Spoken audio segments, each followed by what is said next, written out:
I've been playing golf since I was 12. My dad taught me the game at the municipal course near our house, and I fell in love with everything about it. The early morning quiet, the smell of fresh-cut grass, the satisfying crack when you hit the sweet spot. By the time I was in college, I was good. Not tour-level good, but solid. I could shoot par on a decent course, break it on a good day. Golf became my meditation, my escape, the one place where my mind could actually settle. That's why what's been happening with Kyle has me so completely confused. I met him 6 months ago at Riverside Golf Club. I'd just moved to Portland for work, didn't know anyone, and figured joining a club would be a good way to meet people. Kyle was in the foursome I got paired with my first day there. I noticed him immediately, not just because he was attractive, though he absolutely was. Tall, maybe 6'2", with this wavy dark hair that fell across his forehead and these impossibly green eyes. But it was more than that. He had this energy about him, this warmth. When he smiled, it felt like the sun coming out. We played that first round together, and I was impressed. The guy could really play. His swing was textbook perfect, smooth and controlled. He shot a 73 that day, 3 strokes better than me. After the round, he bought me a beer in the clubhouse and we talked for 2 hours. He was a landscape architect, had moved to Portland from Asheville 3 years ago. He loved hiking, good coffee, and apparently terrible puns. By the time I left that day, I felt like I'd known him for years. We started playing together regularly after that. Every Saturday morning, 7 a.m. tee time. It became the highlight of my week, not just because I enjoyed the golf, but because I enjoyed him. Being around Cal felt easy in a way that being around people rarely did for me. I could be quiet when I needed to be, and he never pushed. When I did talk, he actually listened. Really listened, like every word mattered. Here's the thing, though. I'm gay. I've been out since college, and I'm comfortable with it. But I'm also not the kind of guy who leads with it. I don't hide it, but I don't announce it either. It just is. And I had no idea if Cale was gay, straight, or anything in between. He never mentioned dating anyone, never brought up an ex-girlfriend or boyfriend. Nothing. And I wasn't about to ask because somewhere around week 3, I realized I was developing feelings for him. Real feelings. The kind that made my chest tight when he laughed at my jokes. The kind that made me look forward to Saturday morning like a kid waiting for Christmas. So I kept my mouth shut and tried to just enjoy our friendship. Then, about 2 months ago, something strange started happening.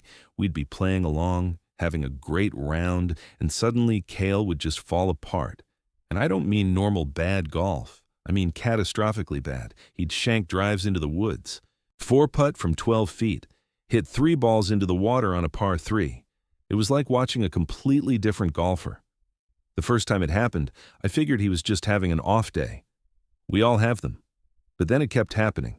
Every single round we played together, he'd start strong and then implode somewhere around the back 9. And the weird part? He never seemed upset about it. If anything, he seemed almost pleased. "Guess you got me again, Marcus," he'd say with this little smile, shaking my hand on the 18th green. "We should definitely run it back next week." After the 4th week in a row of this, I started getting suspicious. I'm not an idiot. I know what a deliberate missed shot looks like versus a genuine mistake, and some of Cale's misses were just too perfectly awful. The thing was, I couldn't figure out why he'd throw his game. It didn't make sense. Then I started noticing other things. The way he'd find excuses to touch my shoulder or my arm when he was talking. How he'd lean in close when he was showing me a different grip or stance, closer than he really needed to. The way his eyes would linger on me sometimes when he thought I wasn't looking. Little things. Small things. Things that might not mean anything or might mean everything. I wanted to ask him about it. I'd rehearse the conversation in my head. "Hey man, are you letting me win?" But every time I got close, I'd chicken out. What if I was wrong? What if he really was just having a string of bad golf days and I was reading into things that weren't there? What if I brought it up and made everything weird between us? Last Saturday, things came to a head. We were playing the 16th hole, a beautiful par 4 with water running down the left side. I'd hit a decent drive, sitting about 200 yards out. Kyle had absolutely crushed his, at least 30 yards past mine, right in the middle of the fairway. perfect position. I hit my approach first, landed it on the green about 20 feet from the pin. Not bad. Then Cale stepped up to his ball. He had maybe 160 left, an easy 8 or 9 iron for him. I watched him take a practice swing. It looked good. Smooth. Then he addressed the ball, and I swear I saw him adjust his grip at the last second. He swung, and the ball shot off to the right like it had been launched from a cannon, splashing into the water. "Damn it," he said, but he was smiling. Actually smiling. And something in me just snapped. "Cale," I said, "what are you doing?" He looked at me, those green eyes wide and innocent. "What do you mean?" "You know exactly what I mean. You're throwing your game. You've been throwing it for weeks." For a long moment, he didn't say anything. Just stood there holding his 8 iron, looking at me. Then he sighed and ran his hand through his hair. "Is it that obvious?" he asked quietly. "To me it is. I've been watching you play for 6 months, Cale. You're better than this, way better. So what's going on? Why are you doing it?" He was quiet for so long, I thought he might not answer. When he finally spoke, his voice was barely above a whisper. "Because I like playing with you." I stared at him. "What?" "The first few times we played, you won.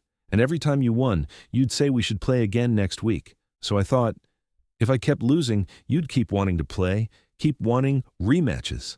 He laughed, but it sounded sad. Stupid, right? My heart was pounding so hard I could hear it in my ears. "Kyle, I don't want to play with you because I'm winning. I want to play with you because I like being with you." He looked up at me then, really looked at me, and I saw hope flash across his face. "Yeah?" "Yeah." I took a breath. This was it. The moment I'd been both wanting and dreading for months. Actually, if I'm being honest, I spend all week looking forward to Saturday mornings. Not because of the golf, because of you. Marcus. The way he said my name, soft and wondering, made my chest ache. "I like you, Cale, as more than a friend. I have for a while now, and I know that might mess up what we have. And if you're not interested that way, I completely understand. But I just needed you to know that you don't have to tank your game to keep me around. I'm not going anywhere." For a second, he just stared at me. Then he started laughing. Really laughing, the kind that made his whole face light up. "You have no idea how long I've wanted to hear you say that," he said. "Marcus, I've been trying to figure out how to tell you I'm into you since literally the second week we started playing together. But you're so hard to read, and I couldn't tell if you were interested or just being friendly, and I didn't want to wreck our friendship by making things weird. So you decided to torpedo your golf game instead. It seemed like a good plan at the time." He was grinning now, that beautiful sunshine grin. "I figured if I kept losing, we'd keep playing together, and eventually I'd work up the courage to actually ask you out. I just didn't expect it to take 2 months. I shook my head, but I was smiling too. "You're ridiculous." "Yeah, probably." He stepped closer to me. We were standing in the middle of the fairway, his ball in the water, mine on the green, and neither of us cared. "So, just to be completely clear here, you like me. I like you. We're both idiots who've been pining for months instead of just talking to each other."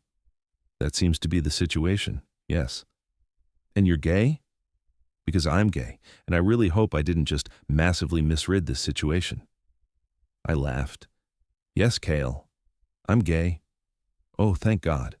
He reached out and took my hand, lacing our fingers together. His palm was warm against mine, and the simple touch sent electricity up my arm. "So what do we do now?" "Well," I said, "we could finish this round. Play it for real this time. No throwing shots. Just you and me, actual competition." His eyes lit up. "And then?" "And then you could take me to dinner, like a real date." "I would love that." He squeezed my hand. "But I should warn you, if we're playing for real, I'm probably going to beat you. You can certainly try." We finished the round. Kyle played out of his mind, like all that pent-up frustration at having to throw his game had been unleashed. He shot a 33 on the back 9. I played well too, better than I had in weeks, maybe because I wasn't distracted anymore by trying to figure out what was going on between us. He beat me by 4 strokes, and it felt amazing. In the clubhouse afterward, sitting across from each other with beers and baskets of fries, everything felt different. Better. The air between us was charged with possibility. When our knees bumped under the table, neither of us moved away. When he smiled at me, I let myself smile back in a way I'd been holding back for months. "So," he said, dragging a fry through ketchup, "I'm thinking dinner tomorrow night. There's this Italian place downtown I've been wanting to try, unless that's too soon." "Tomorrow's perfect." "And just so we're on the same page, this is a date, not a friend thing." "Definitely a date," he grinned. "Good. I've been planning our first date in my head for like 3 months. I have a whole list of places I want to take you." 3 months, huh? "At least. Probably longer if I'm honest." He looked down at his beer, then back up at me. "I really like you, Marcus. Like, a lot. You make me laugh, and you're kind, and you're smart, and when you concentrate on a putt, you get this little crease between your eyebrows that's stupidly adorable." I felt my face heat. "You notice that?" "I notice everything about you. What you order at the clubhouse, how you always fix your glove between holes, the way you smile when you hit a good shot. I've been memorizing you for months." The honesty in his voice, the vulnerability, made my throat tight. "I've been doing the same thing," I admitted. "I know you take your coffee black with exactly 1 sugar. I know you hum when you're thinking about club selection. I know you always mark your ball with that old quarter your grandfather gave you." "We're both kind of hopeless, aren't we?" "Completely." He reached across the table and took my hand again, right there in the middle of the clubhouse where anyone could see.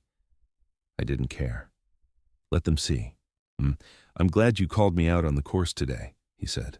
"I probably would have kept throwing games for another month before I got brave enough to say something." "I'm glad too. Although I have to say, watching you deliberately hit bad shots was painful. You're way too good a golfer to be four-putting on purpose. It was harder than you'd think. Do you know how much it goes against instinct to intentionally shank a drive?"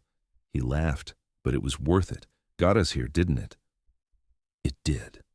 We sat there for a while longer, just talking and holding hands and existing in this new reality where we got to be more than friends. Eventually, the clubhouse started to empty out, and we realized we'd been sitting there for almost 3 hours. "I should probably go," Kyle said, though he didn't move. "But I don't really want to." "Me neither. Tomorrow, though, 6 o'clock, I'll pick you up." "I'll be ready." We walked out to the parking lot together. The sun was setting, painting the sky in shades of orange and pink. At my car, he turned to face me, and for a moment, we just looked at each other.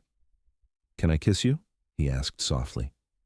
Instead of answering, I closed the distance between us and pressed my lips to his. It was soft and sweet and perfect.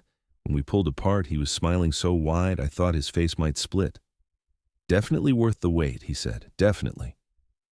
I drove home in a daze, my lips still tingling, my heart still racing. 6 months of wondering, 2 months of watching him throw his game, and it all came down to this, to taking a chance, to being honest, to trusting that what I felt might be reciprocated. The next night, he picked me up at exactly 6. He was wearing dark jeans and a green button-down that matched his eyes, and he looked so good it made my mouth go dry. He brought me flowers, which he seemed embarrassed about, but I loved. "Too much?" he asked. "Perfect." Dinner was incredible.